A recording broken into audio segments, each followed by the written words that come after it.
Anhu woye, ndati be careful nema-ghost account. Be careful, I repeat. Welcome to my channel. The video is sweet but the story is sweeter. Ndini uyo ndakanyengwa ne-ghost account anhu we. Ranga rine profile picture yakatsvukira zvokuti beard gang, hard nipple, broad shoulder, muscle abs. Samama vhidi kati azvinanda. Rega ndidini ndiende. Anhu we ndakaonekwa ndichiomerwa ikona hotera ndakazvibhukira. Munoona zvakazibhuka nemari yako apa ndaenda kuchema nemhaka yekuti nyaya dzacho dzanga dzatosvika munzeve dzangu chirambai makabata ndakarwadziwa.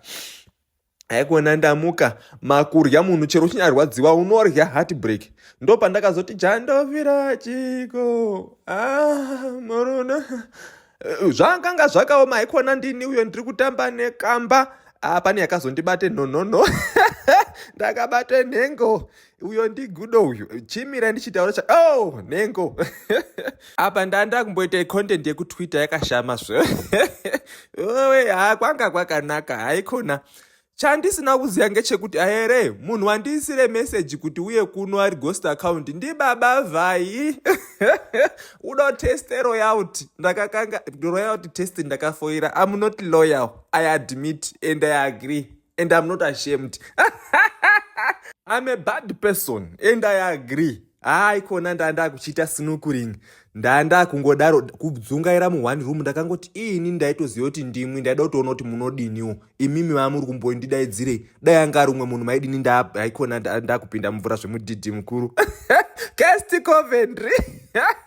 Haikona kunozi kubhagujela.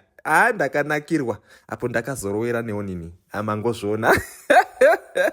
Life is sweet, even heartbreak. If you have money, it's sweet. Ndakangoti kubva life yacho kana yakadaro ndandiri kurarama life yepepo. Mazuva anaya ndiri kungoti Mwari ndoda life yepepo. Zvikazi saka kana wadzoko kumba uri kurongedze mabhegi ndikati I will stay for good. I'm a bad person and I agree. Haikona bye bye ndaenda ini. Tanda kutodzokomba back to reality.